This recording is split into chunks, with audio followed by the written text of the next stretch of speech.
Hello friends, welcome to my channel. It's sari का topic है धोखा। चलिए स्टार्ट करते हैं। मंजू से पति का साथ तभी छूट गया था जब उसका बेटा जी 12 साल का था। मंजू तो वैसे पढ़ी लिखी थी। परिवार वालों के लाख समझाने के बावजूद उसने दूसरी शादी नहीं की। उसके पिताजी ने उसे एक रिश्ता भी सुझाया था। लड़का विधुर था और दो जुड़वा बेटियां थी, लेकिन आश्चर्य की बात यह थी कि मंजू ने इस रिश्ते से साफ इनकार कर दिया था। मंजू पढ़ी लिखी थी और अपने पैरों पर खड़ी थी, और सबसे बड़ी बात सरकारी नौकरी में थी।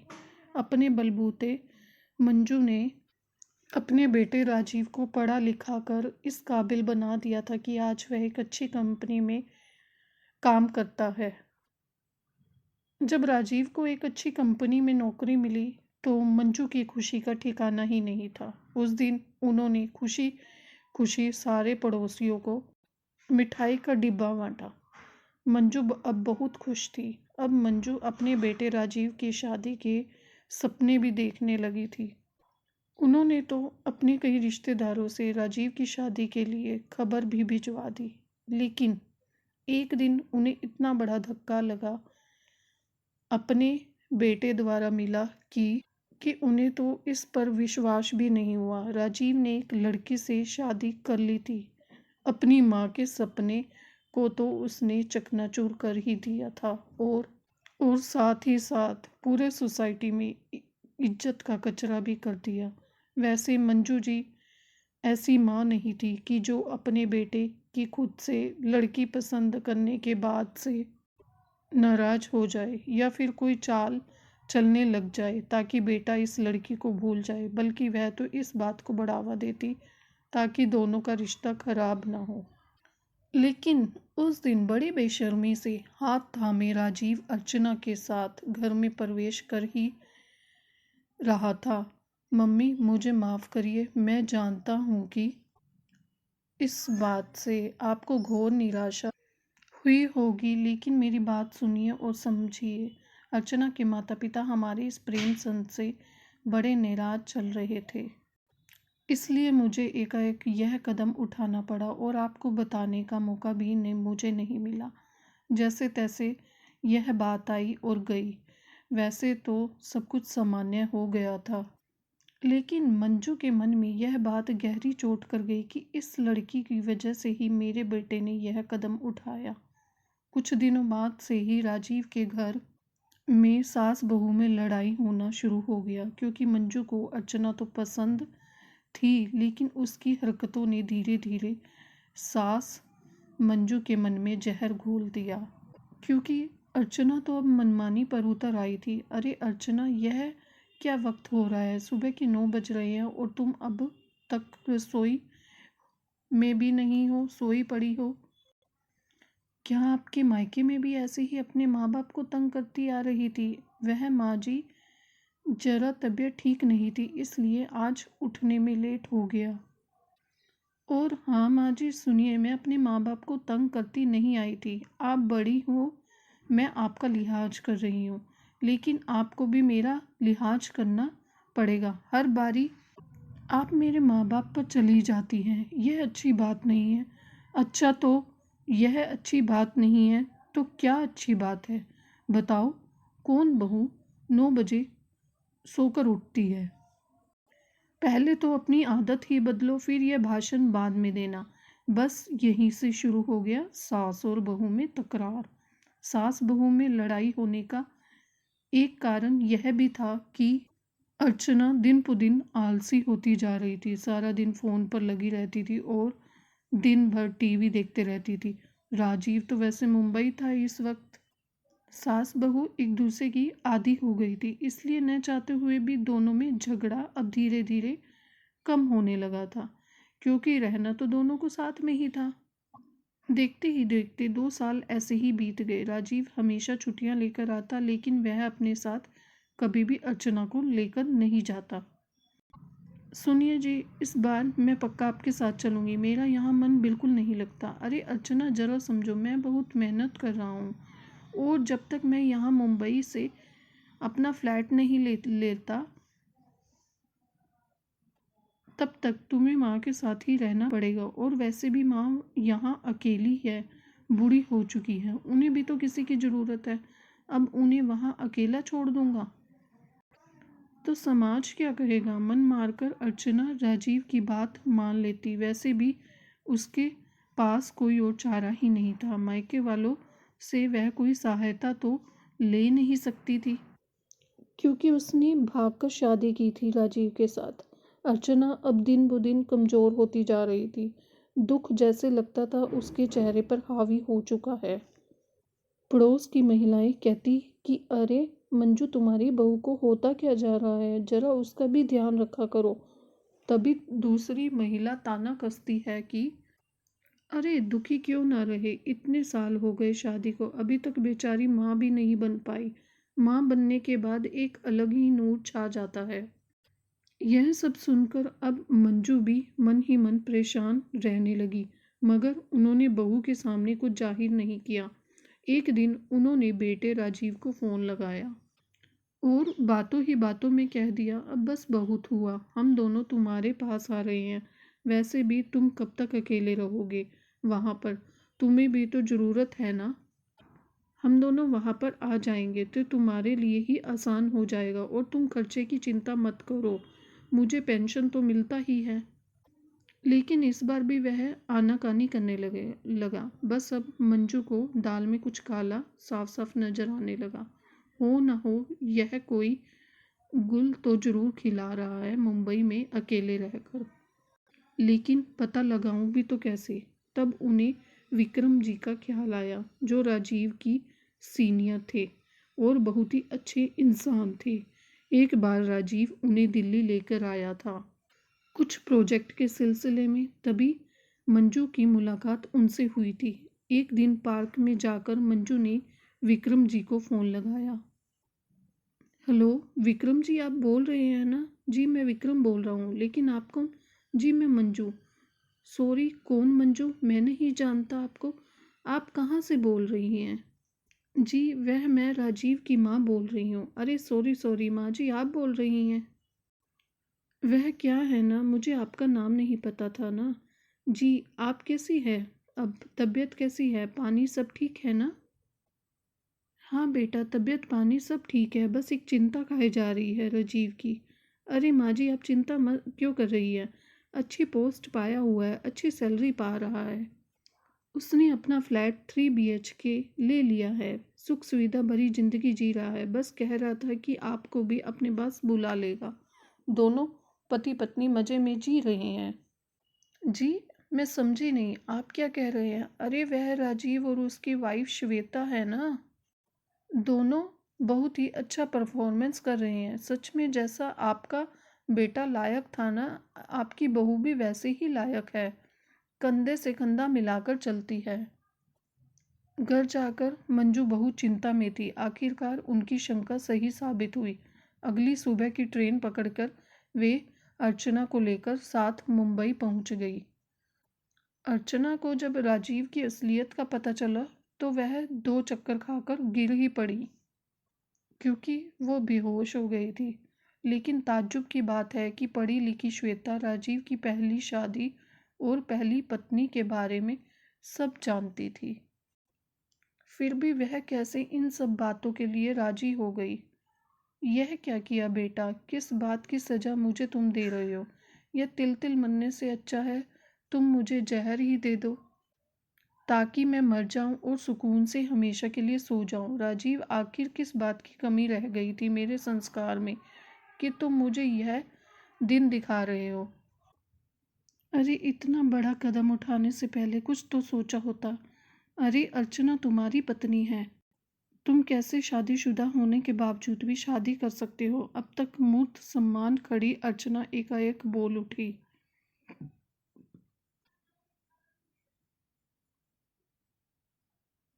तुम्हारे कारण ही मैंने अपने माता पिता से संबंध तोड़ा, लेकिन मैं तो अंधी थी कि तुम जैसे इंसान के खातिर अपने माता पिता और अपना घर छोड़कर आ गई। आज अपने माता पिता की बात सुनी होती तो आज मैं एक सुखी जीवन जी रही होती, लेकिन माता पिता के दिल दुखाकर आज मैं भी चैन से कहाँ जी पाई। मैं तुम्हें कभी माफ़ नहीं करूँगी। राजीव ने अर्चना की बाह पकड़ने की कोशिश की, लेकिन अर्चना ने उसे झटक दिया। मेरी बात सुनो अर्चना, मुझे समझने की कोशिश तो करो। मैं तुम्हें हर्जाना देने के लिए तैयार हूँ। तुम जितना भी चाहती हो मैं तुम्हें उतना दूंगा। मैं तुम्हारा सारा खर्चा उठाऊंगा, लेकिन तुम मुझे लाए तलाक दे दो। वातावरण में कुछ देर की शांति छाई रही, लेकिन एकाएक अर्चना के जवाब ने से यहाँ राजीव और श्वेता खुश हुए। वहीं मंजू जी सहम उठी। मैं तुम्हें तलाक देने को तैयार हूँ। अर्चना बेटी, तुम यह क्या बात कर रही हो? पागलों जैसी बात मत करो, थोड़ा सोच समझकर फैसला लो। यह तुम्हारी जिंदगी का सवाल है। नहीं माँ जी, आप क्या चाहती है कि मैं ऐसे पति के प्यार को तड़पती रहूं, जिसने मेरे बारे में एक बार भी नहीं सोचा, जिसने मात्र मुझे एक वस्तु समझा और सिर्फ अपनी गरज से मेरा उपयोग किया और फेंक दिया। ऐसे पति से अच्छा कि मैं विधवा ही हो जाऊं। जाओ, तुम्हें आज़ाद किया। इस गलतफहमी में मत जीना कि तुम्हारे दिए गए भीख में से मैं जिंदगी काटूंगी। अरे, अपनी जिंदगी संभाल लूंगी, इतनी काबिलियत तो है मेरे अंदर। राजीव फिर से उसका बाह पकड़ने की कोशिश करने लगा। अरे अर्चना, तुम इनकार मत करो। यह पैसे तुम्हारे फ्यूचर में तुम्हारे बहुत काम आएंगे। खबरदार जो मुझे हाथ लगाया तो। मुझे न तो तुम्हारी फूटी कौड़ी की ज़रूरत है और न ही तुम्हारी दया की। तुम अपना काम शुरू करो, मैं तुम्हारे साथ हूँ। क्योंकि मैं भी अब जल्द से जल्द इस रिश्ते से आज़ाद होना चाहती हूँ। अर्चना अब जाने लगी तो मंजू जी ने भी उसका हाथ थाम लिया। नहीं बेटी नहीं, तुम अकेली नहीं हो, मैं भी हूँ तुम्हारे साथ। माँ, आप क्या कर रही हो? पराई लड़की के लिए बेटे का साथ छोड़ रही हैं। खबरदार जो मुझे माँ कहा तो। अरे पराई तो वो नहीं, पराया तो तू है। मेरे अकेलेपन का तूने मुझे क्या सिलसिला दिया है, यह तो मैंने देख लिया। अर्चना को तो जैसे विश्वास ही नहीं हो रहा था कि यह वही माजी है जो पहले उससे खूब लड़ा करती थी, मौका पाकर ताना देने से चूकती भी नहीं थी। अर्चना, तुम खुद को अकेली मत समझना। मैं हूँ तुम्हारे साथ, मैं तुम्हारी माँ हूँ। अब मैं सिर्फ एक ही मेरी औलाद है और वह सिर्फ और सिर्फ तुम हो। 6 महीने बाद। हेलो माँ, हेलो माँ। माँ मत कहो माँ। क्या काम है यह बताओ। वह माँ, अर्चना को 16 तारीख को कोर्ट में हाजिर होना है। मैंने आपकी और अर्चना की फ़्लाइट की टिकट बुक करवा दी है। आप लोग आ जाइए। खुदगर्ज इंसान, तुम्हें क्या लगा तुम्हारे टिकट की मोहताज है? अरे वकील का नंबर हमारे पास भी है और हमें भी सूचना मिली है कि 16 तारीख को आखिरी पेशकश होने वाली है। तुम्हारी किसी भी चीज़ में की हमें बिल्कुल ज़रूरत नहीं है। अब आइंदा से तुम फ़ोन मत करना। तुम्हारा और हमारा रिश्ता अब ख़त्म हो चुका है। पास खड़ी अर्चना सब सुन रही है। माँ, आप मेरे खातिर अपने बेटे से रिश्ता मत ख़त्म कीजिए, चाहे कुछ भी हो जाए। मैं तो पराया खून ही हूँ ना। राजीव तो आपका अपना खून है। नहीं बेटी, तुम आज मेरी बेटी ही हो। राजीव से मेरा कुछ लेना देना नहीं है। आखिरकार उसने अपने पिता के कदमों पर ही चलकर दिखा दिया कि वह उसका ही बेटा है। क्या? मैं कुछ समझी नहीं माँ जी, आप क्या कहना चाहती हैं? क्या राजीव के पिता ने? हाँ, सही समझा तुमने। राजीव के पिता ने भी ऐसी ही दूसरी शादी कर ली थी, लेकिन दूसरी शादी की 1 साल बाद ही सड़क दुर्घटना में उसकी और उसकी पत्नी की मृत्यु हो गई। अर्चना बेटी, तुम्हें अपनी फिक्र करने की बिल्कुल ज़रूरत नहीं है। मेरा जो कुछ भी है अब से तुम्हारा है।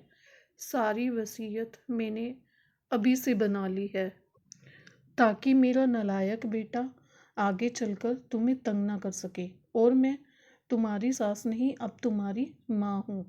तुम्हारी ज़िंदगी में बर्बाद नहीं होने दूंगी। अब मैंने तुम्हारे लिए बहुत कुछ सोच लिया है।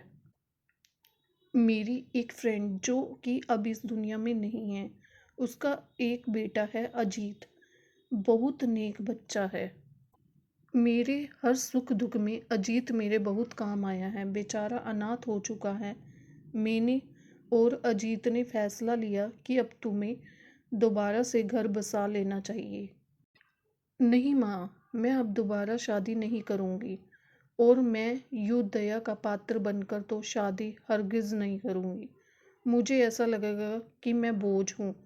प्लीज़ माँ, मेरी बात सुनिए और शादी वादी के चक्कर में मत पड़िए। अरे बेटी, तुम्हें मेरी बातों पर विश्वास नहीं होगा, लेकिन सच बात तो यह है कि अजीत ने खुद से तुम्हारा रिश्ता मुझसे मांगा है। क्या? क्या सच में? हाँ, यह बात सच है कि अजीत को किसी ने सब कुछ बता दिया। अजीत को तो जैसे विश्वास ही नहीं हो रहा कि राजीव ऐसा कुछ भी कर सकता है। उसने राजीव को खूब समझाया, लेकिन वह टस से मस नहीं हो रहा है।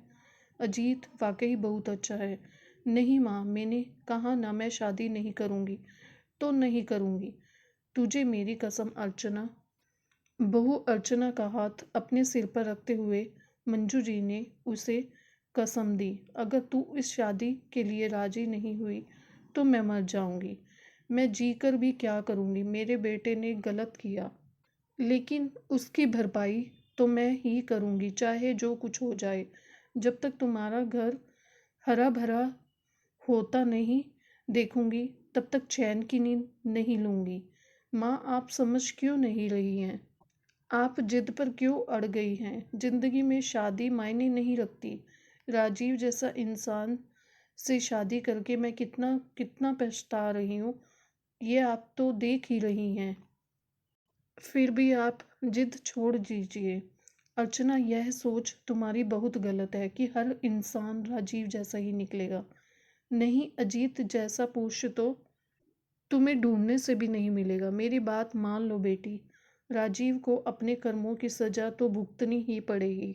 आखिरकार मंजू के जिद के आगे अर्चना ने अपने घुटने टेक ही दिए। ठीक है, ठीक है, मैं शादी करने को तैयार हूँ। मैं अजीत को अपना जीवन साथी बनाने को तैयार हूँ, लेकिन मेरी बात भी आप सुनिए। मेरी शादी करने से आप अकेली हो जाएगी, फिर आपका क्या होगा? आपके आगे पीछे भी तो कोई नहीं है, इसलिए मैं शादी नहीं कर सकती। शादी करने का मतलब है आपको अकेले छोड़ना। फिर भी माँ, मैं आपको अकेले छोड़कर नहीं जाऊंगी कहीं। तो मैंने कब कहा कि मैं तुम मुझे छोड़कर चली जाओगी?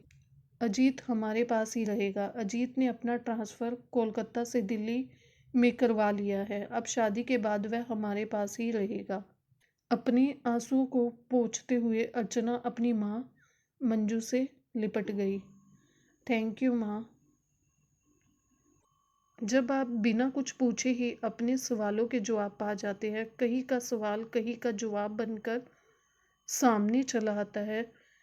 नाते रिश्तेदारी की कटुता दोस्ती की कटुता से कहीं ज़्यादा दुखदाई होती है, क्योंकि रिश्तेदार को हम बदल नहीं सकते।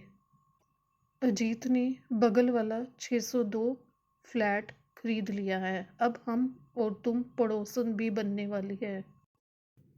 Thank you friends for watching this video. अगर आपको मेरी वीडियो अच्छी लगे तो please like share and subscribe करें। Thank you.